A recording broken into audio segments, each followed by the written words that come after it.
We spent the last year developing our top-down hack-and-slash RPG. We are Raul and Alex from Inner Chaos Games, and this is everything we learned during an entire year of development for our game.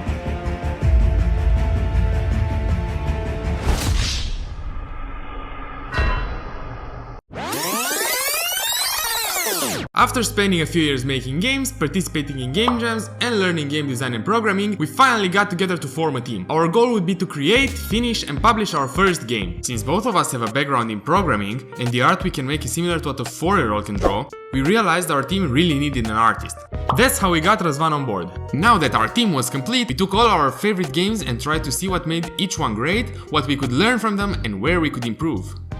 These are the main game design pillars that we came up with. Since combat is how you spend over 90% of your time in a hack and slash game, we considered this the core pillar of our game. I'm a huge fan of games like Diablo or Path of Exile, however I want an RPG game where skill plays a bigger role in combat than player stats. This is why Hades was our main inspiration for the combat. With its fast-paced hack and slash combat, it was the perfect starting point for the combat system of our game. Replayability has always been a huge factor for great action RPG games. The feeling that I get when leveling up a fresh new character with the high hopes of making the most insane game-breaking build is what always drives me back to those games. There is nothing I love more than the sheer amount of possibilities when crafting your own unique build with your own unique playstyle. If you think about it, we realize that the games we spend most of our time playing are multiplayer games. Playing with friends with builds that complement each other's playstyle is what takes a great game like Diablo and ranks it up to 11.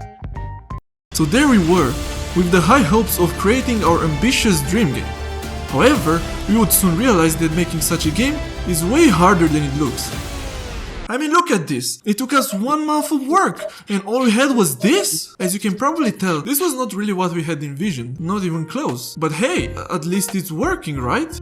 Well, sort of. There is absolutely no player feedback when hitting an enemy. It feels like I'm hitting the air in front of him, and he somehow does his take hit animation. The attack animations are also quite slow and lack impact. Usually the hit of the attack is supposed to be a lot faster than the rest of the animation in order for the attack to feel like it has weight. But it wasn't all bad. One thing we got right is the logic for handling combo attacks. It allows us to simply describe the combos inside a JSON file, so any changes to them can be done quickly. We still use this logic even 1 year later. By this point, it was clear that the game sucked because it did not have enough mechanics. So let's add more enemy variety. What the Let's add a bunch of spells that you can cast to add variety to the combat. Let's add a very complex energy system where you power up depending on 5 types of energy that you pick up during combat. No! Stop it. Get some help. As a wise man once said, you can't make a diamond by polishing a turd. In other words, no matter how much you polish your game, if the core is bad, the game is still going to be bad. We spent all this time trying to add more mechanics to a game that did not have solid core gameplay. So it was time to scrap all these new systems and return to the basics. After doing some research, I stumbled upon an article called Anatomy of a Successful Attack. Here, the author identifies what drives the feel of an attack. There are 3 key elements you have to master: the character animations, the visual effects, and the sound effects. The article also provides a small demo which breaks down individual components of an attack and shows each one of them independent of each other. The red ones are absolutely necessary in all cases.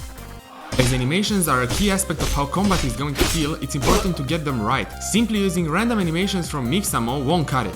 Turns out that if you don't have an experienced animator, making animations is really hard. It's quite a slow process, and as a beginner, your animations are most likely going to feel unnatural, weird. I mean, look at this.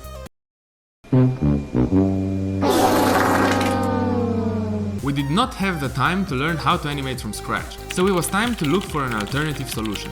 Welcome to the world of motion capture! And no, you don't need one of those expensive motion capture suits to do it. Simply using 1 or 2 depth cameras like the one a Kinect has, plus the right software can do wonders. So after spending $50 on 2 used Kinect sensors and a bunch of time trying to find how to import those animations in Blender, we were able to create animations for every character in our game. We might make a more in-depth video about this topic later. Let us know in the comments if you're interested. Something we spend way more time on than I thought it would is level design. I mean, how hard could it be, right? Just throw in a couple of prefabs and some filler objects and boom, you got a level. Oh boy, I really wish that was the case, but Nope. Upon further research, we learned that there are many things to consider when designing levels. These mainly apply to action games with melee combat similar to our game.